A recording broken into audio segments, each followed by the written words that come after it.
El Clasico'da yomon futbolchilar qitmir ekan, rosa ko'p gaplar chiqdi-ku. Menga eng yoqqani Bellingham gapi bo'ldi. Bellingham Pedrini turtvordi-yu. Qizil desa, Negreiro paytida ham qizil emas edi o'zi. Topilman qarang, anu. Ifloslarcha topishdi.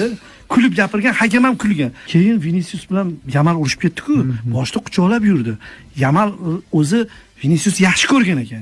Kumirga o'xshaganroq bo'lgan ekan. Vinicius oldinroq chiqqan-ku baribir. Bir-ikki marta quchoqladi.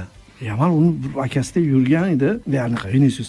Yamal yosh bo'lsa ham o'zini tutadi, bilasizmi? Anaqasi yo'q. Jahlli yuzidan ko'rinmaydi. Boshqa, lekin baribir tekkizib oldi anaqada ham. Realga o'xshaydi haqiqatan deb ko'rsatuvdi. O'sha joyi bor ekan. Baribir gapga ustaligi ham bor va qitmirroq gap gapiradi ekan. Yuzida u ifoda etmaydi. O'z bekorga Rodri olmagan ekan. Debdi-da. Ha, anu ikkalasi urushib ketdi-yu. Bu kelib turib, "Men zato oilam bilan bora olmadim-ku" debdi. Berilmagan oltin topdi Vinicius. Vinicius qoyil dedim. O'sha paytda rosa ko'p bilan o'qidim-da endi. Bir-biriga gaplar, yana Ferran bor-ku. Ferran kelib turib, o'zi Ferran ikkinchi futbolchi, bilasizmi? Butun tug'ilgandan beri ikkinchi farzand bo'lsa kerak o'zi. Tug'ilgandan beri ikkinchi bo'lib o'ynaydigan futbolchi Viniciusga kelib turib, o'sha videosi tarqadan o'qiydiganlar bor-ku.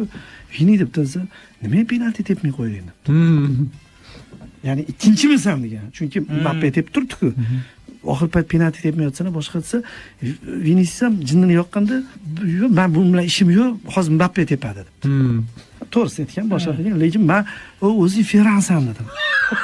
U Ferran biladi-ku, mazah kulganda ustidan bor-ku.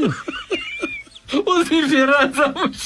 O'zi Yamal birinchi gapi bor-ku, sen kam gapirgin, boshqasi chiqsam urushamizmi debdi-da. Yamal ham qizdi. Sardi. Koridor anaqada, pastga gaplashdi. Chiqqandan anaqa qilishdi-ku, Instagramdan chiqib ketishgan. Pedri ham chiqdi, Pedri ham, Yamal ham Carvajaldan chiqib ketishdi. Keyin butun jurnalistlari, muxlislari talab qilishdi, Yamalga terma jamoada o'ynama deyishdi.